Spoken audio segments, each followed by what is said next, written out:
How would Campbell Newman be if he was forced to consume the mental state inducement laws that he fortified, the genocide that Campbell Newman committed?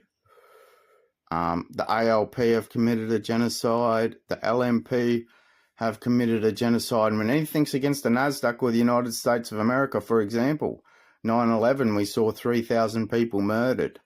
New York City and the United States of America went on to murder 60 million people with their ideology. They murdered 9/11 murdered over 60 million people. That's a fact.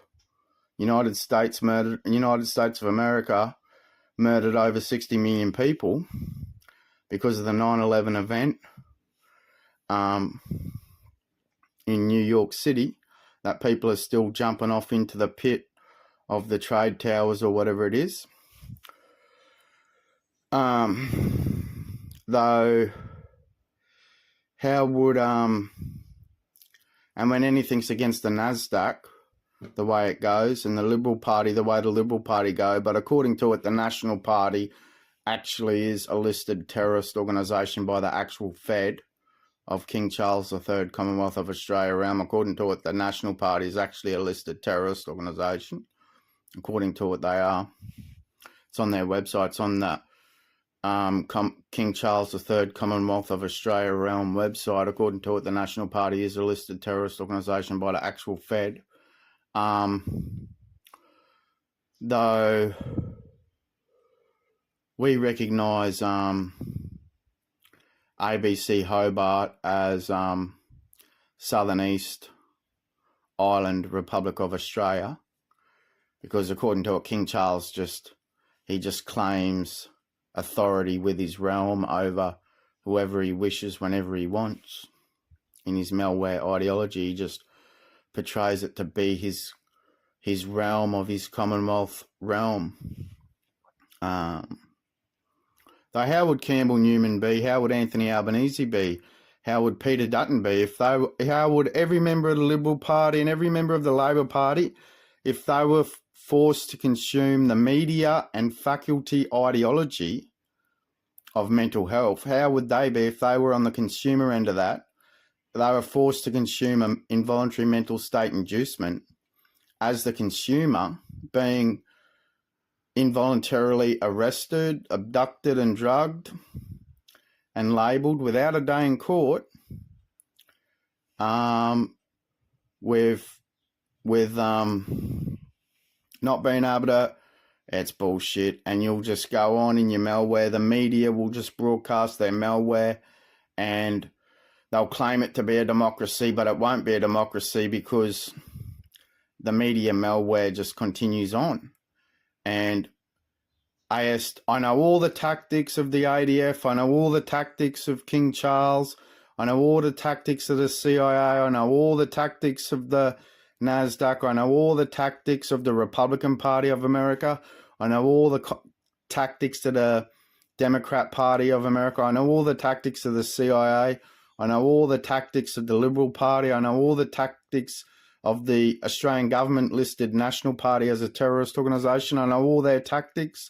I know all the tactics of Definition 6. I know all the tactics of the faculties. I know all the tactics of BBC Media. I know all the tactics of how politics roll with all the malware that happens, of the media, which way the media goes and all this shit. I know that the media have the ideology. They have their mental health ideology, and everyday people of Republic of Australia have this stereotype ideology that's portrayed by faculties and media. And it's on my website about Kennedys in America. They thought one of their relatives needed mental state inducement when they did lobotomies, and they thought that was a health product. They expanded mental state inducement in America like you wouldn't believe. They're all abandoned and dormant. But who's proliferated? Who's the businesses don't like it when you say NASDAQ has proliferated genocide with their chemical warfare armament of their mental state inducements. Faculties have consumed it. They've shaped the thinking of people studying neuroscience and psychiatry and psychology. They just go on with that malware in their shaped thinking ideology, in their belief system. They believe the stereotype ideology of the faculties, the media, and Definition 6. Because Definition 6, according to the laws of ALP and LMP and King Charles III, they can just make shit up about anyone and abduct and drug them without even a day in court to determine fact from fiction. And who profits? The NASDAQ and the pharmaceutical industries, not to mention the psychiatrists and the Definition 6 staff and the extortion of Medicare for mental state inducement. But for example, how I said the other day about, no one listened, but I said the other day about Peter Dutton, Police Department, why he joined the Queensland Police Service, because his name was Peter Dutton. PD, Peter Dutton, Police Department. That's why he joined the QPS in Queensland, because he had PD in his name. But my actual last name is a fake name. It was a fake name ordered by MI5. This was going to be my last page on LFDRA.org about MI5 in England ordered that my dad's dad changed his name to Stiller. Stiller's a fake name. It was ordered by MI5. MI5 ordered that name change to Stiller. He ordered, when my dad was born, according to it, the palace sent out, I'm not a British citizen, I renounced. I wrote a letter to those terrorist regime cunts in England and said, I renounce any